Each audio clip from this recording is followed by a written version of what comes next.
In today's video, we'll take a closer look at key liquidity pools on the higher time frames. We're talking about so-called time cycles. These exist from the highest down to the lowest time frame. Feel free to take notes on which cycles we pay attention to.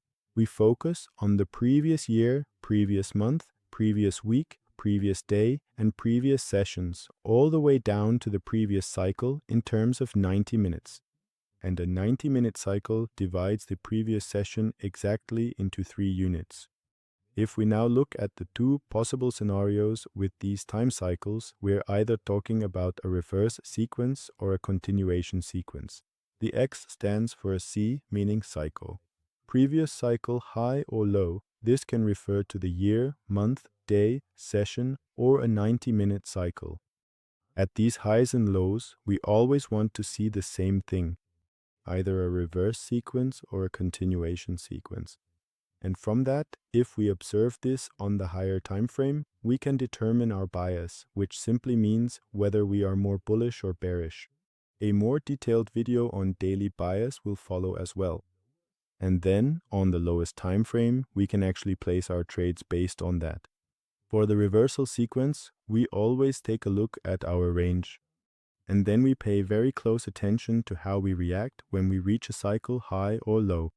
For example, if we sweep this plus, take out the liquidity below this low, and then the market shows us, okay, hey, we want to go long, and then also uses this level as a springboard, possibly using these imbalances that were created by taking out or shooting through this level as a springboard, then we see very good signs that the context is next going long up to the pure cycle high, and during this move upward, we often look for bullish trading opportunities.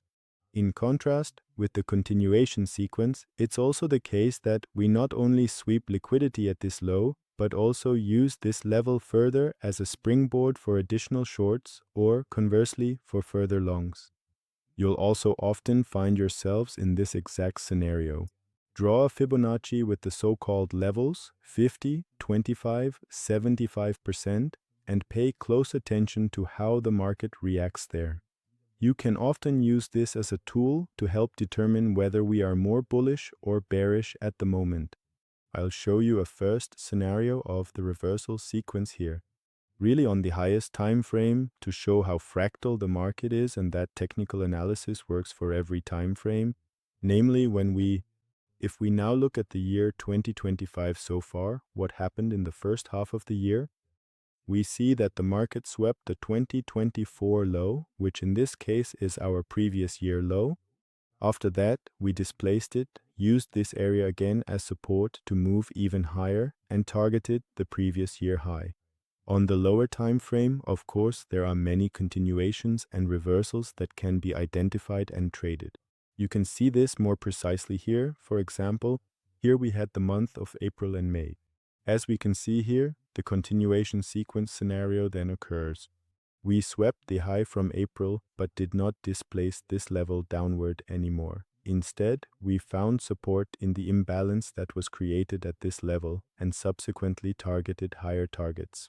To illustrate the reverse sequence to you again, this time on a lower time frame than the yearly example, I'll show it here using a previous week low and previous week high. Here we can see that we beautifully swept the previous week low. This is still on Friday, but as we can see here, this is the new week opening gap, which is already Sunday and counts as Monday because it started with the new week. We had a clear open to the downside, rejection, displacement of this imbalance, and found wonderful support there. We targeted the previous week high. You probably still remember the example. Now, on the daily chart, you can see how these models look in the lower time frame. Here, we also had a daily high sweep, displacement of the lows, and a break of structure if you want to look at it precisely.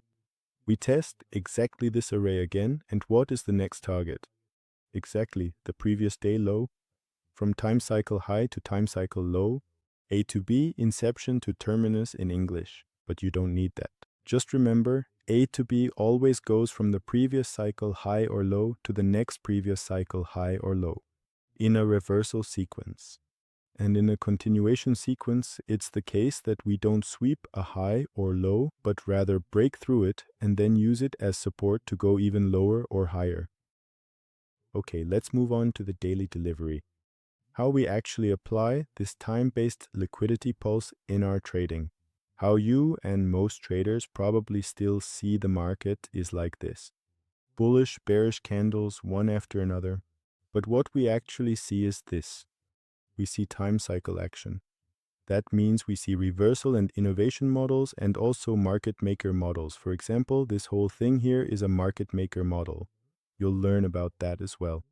And for example, this large market maker is likewise this small market maker model.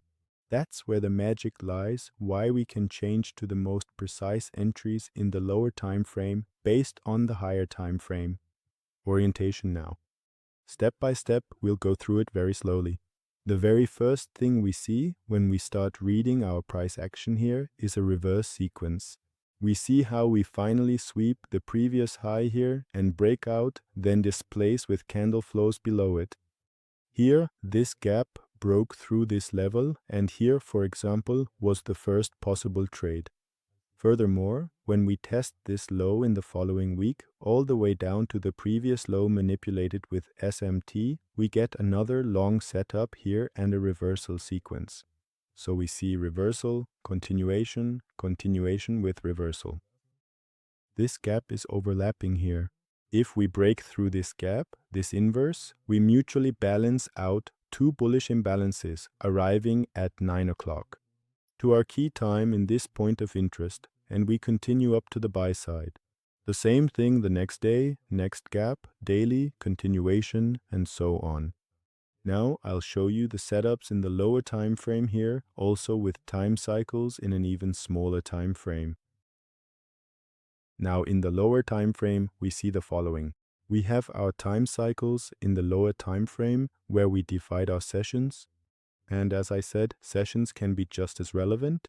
And each session, like London for example, we divide into 3 90-minute cycles, 3 in the AM and 3 in the PM.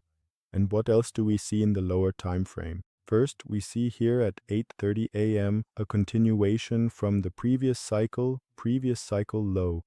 And now at our key time, New York Open, we get the following. Here, an open low sweeps this weekly low with a clear rejection. As you can see here, no candle closes below this line, and displacement occurs directly above this high and into balance. Then you could go long here and target the previous cycle high, which is this one. We go for this one and let's see what the market does. And it beautifully takes out this previous cycle high. So, and you still think the market isn't fractal? We completed this market maker buy model, in parentheses, reversal up to the previous cycle high. What happens next? We sweep the previous cycle high. Now we have a new time cycle. Additionally, if we now bring in a yes, we can also see how we had an SMT between the time cycles. In Q, this high was taken, but in yes it wasn't, as we can see here. Then, if we break through this level to the downside, we can anticipate a reversal down to this low, if we take it into account. If we break through it bullishly, run up again, and use the springboard, we would have a continuation and even higher targets. As traders, we don't have a crystal ball. We react to the market. The market shows us exactly what it wants. We sweep it, we break it, and in the process, we create an imbalance here that we break through. You could enter a short here, this would be a protected high, and let's see how the trade would play out. We come back up to the level again, as you can see, and reject it perfectly. And bam! See you next time. Yes, it would have taken out the level earlier anyway, and once again, we would have hit full TP. If we now fast forward to Wednesday, when we then broke through this previous week's low bullishly, the context would have been long up to the weekly high up there. If we had, after that, nicely marked this imbalance, which broke through the low and the previous day's high, then switched to the lower time frame, you would see it. You take another 90-minute SMT. In Q, this low is not taken out. In S, it is. which again shows that we sweep a cycle low and displace in the opposite direction, which would have given us the opportunity right after we broke through this imbalance, which we see here, which pushed the market lower bullishly. Then, after this manipulation, you could have gone long again and targeted the prior cycle high up here. We can see that the trade works out beautifully, the market takes out this pre-base style high, and the bullish order flow continues. You can see how, after taking advantage of this as a perfect springboard, the market went on to retest this high by Friday.